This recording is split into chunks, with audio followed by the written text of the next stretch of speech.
Hello everyone, Jeff here, Tropical Plant Party, obviously, since that's the channel you've clicked on. I've had some stirring thoughts the past few months in regards to plant breeding and orchid production, overall plant production in general, and how awesome the orchid community is. Not necessarily just how awesome, but how important the community is. Plant breeding really is such a cool thing. The things that can be done with all the different crosses blows my mind, and every single year it's just going to get cooler and cooler. There are new hybrids released all the time that improve upon the originals. Don't see that as much with orchids. I know I said plants, orchids are plants, but they really are kind of a separate entity in comparison to trees and shrubs, perennials, annuals. A really good example, I think, of this are gardenias. This variety here, Summer Snow, is said to be hardy all the way through zone 6 to 10. Okay, it's not going to focus. Now, I live in zone 6. I don't have the guts to give it a shot all year outside, but I leave it out to experience a lot of cold. And you can see it's had some leaf drop because this past couple weeks have been the coldest December days I can ever remember having. We have a low next week that's supposed to be 6 degrees. That doesn't happen very often. Okay, but that's really neither here nor there. My point being that through hybridization, you can potentially now grow gardenias all the way through zone 6. I would say zone 7 to be safe with this guy. But it survived multiple winters where I live in the pot, and I leave it in the pot so that I can just bring it inside when we have really bad ice and things like that. Partially because I want to buy more, and nobody's been selling them since I found this one. So I don't want the one that I have to die. I'd like to get more and experiment with those ones in the ground. Another really good example are the sun patients. This doesn't look great because, well, it's indoors now, and it likely won't survive the winter. It's an annual. But, 10 years ago, 15 years ago, you couldn't grow impatiens in full sun. And now they have just about every color under the rainbow that you can grow in full sun, and these can take more cold. These are potted under my queen palm, and I leave my queen palms outside until the temperatures start to dip into the mid-20s. A regular impatient, that would be dead very quickly into the mid-20s, but they're not great. They don't like to be in the mid-20s. But it's an improved upon hybrid. Palm trees in general are a good example. There are newer varieties and hybrids coming out all the time that are supposedly more cold tolerant and more disease resistant because it's needed with lethal yellowing and the interest that's growing with people wanting to grow them outside of their natural zones. I mean, really, when you think about it, there are just tons and tons of different varieties of plants that have been improved upon. Azaleas.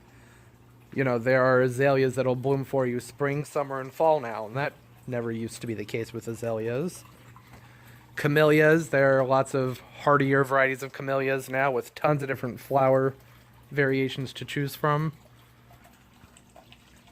But the question I have been toying with is, why don't we see this more with orchids? There are certainly tons of new hybrids. I mean, there's probably more new hybrids of orchids that you can choose from every year than maybe anything else.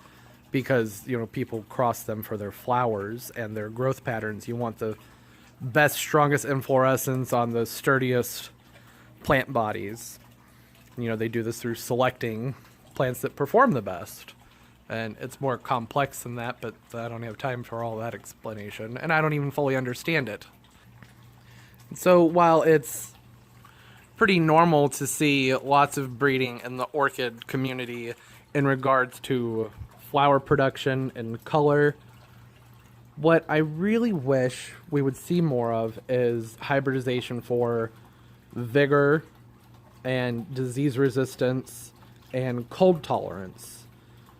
factors that would make it easier for people to grow orchids.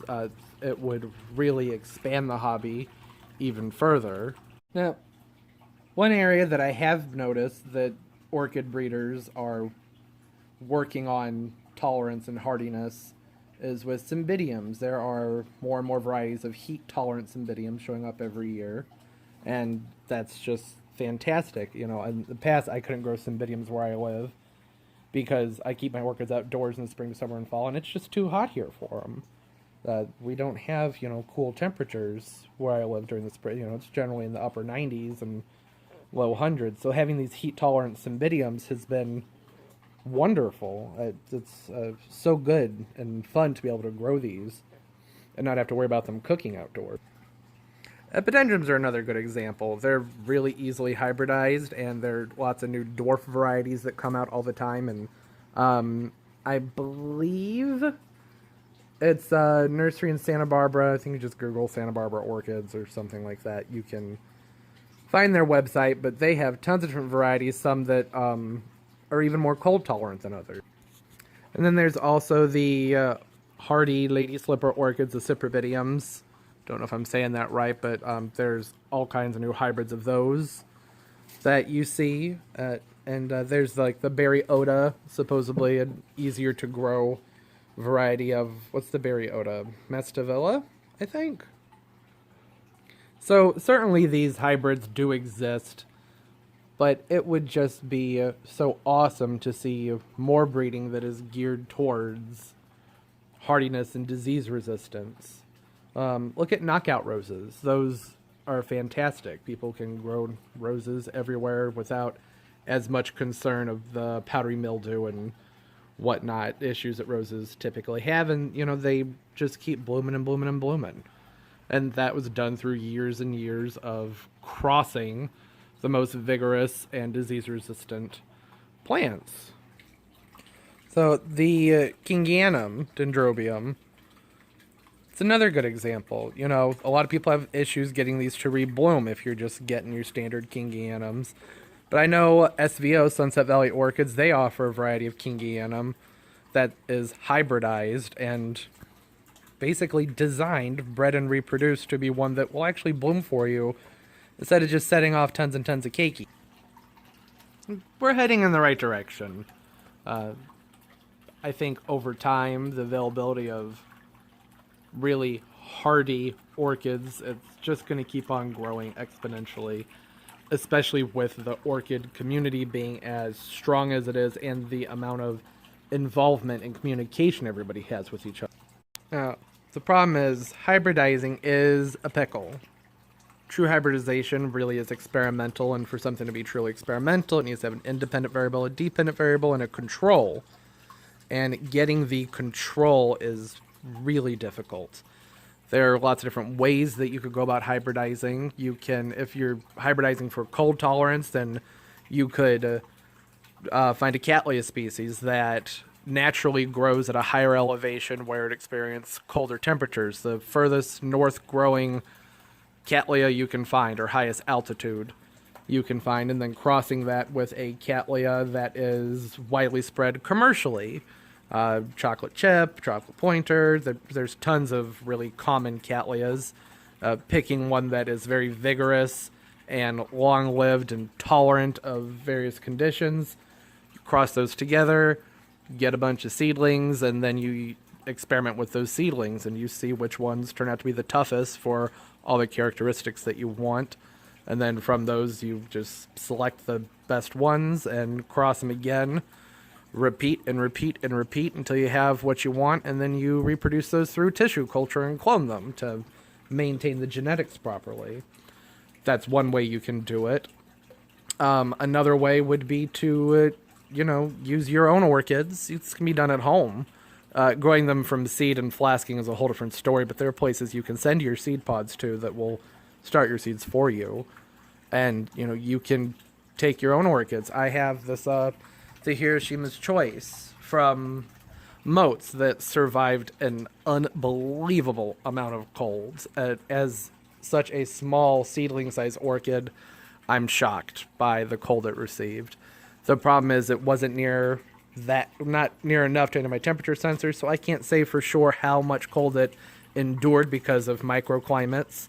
But it was below 45 for a good month and experienced regular dips into the 20s. And it's growing. It doesn't look fantastic, but it survived. So that is a candidate for reproduction to maybe move into a more cold tolerant variety.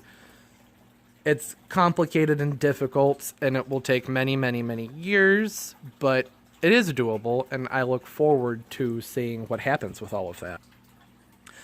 Another factor to keep in mind with this is that you got to look at where are the majority of orchid growers located. Most of them are in the southern United States and overseas, like Thailand, where their natural growing conditions are closer to what your general orchid needs as far as the high heat and humidity.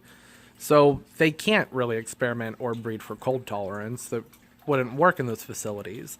In the facilities, there are plenty of facilities up north, but they're in greenhouses, and you want crops that grow quickly and vigorously, which means you need to meet their requirements for the heat and humidity and everything, and that's totally understandable.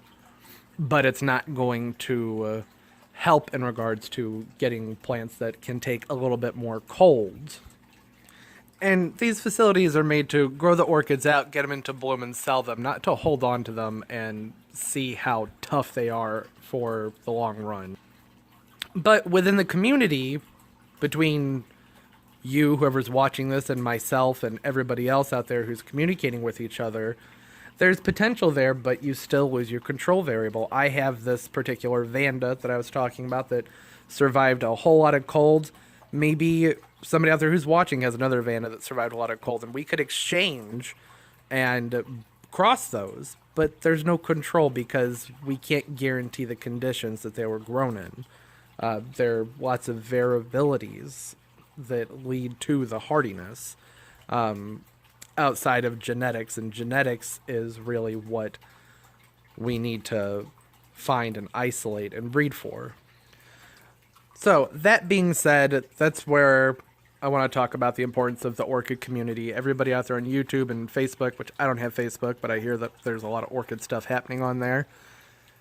It's so important that everybody keep talking about what they're doing and their fails and things that they're doing to treat disease, because the research, well, I wouldn't say it's lacking. There's lots of research out there with orchids, tons of it, but a lot of research that involves disease and treatment is lacking.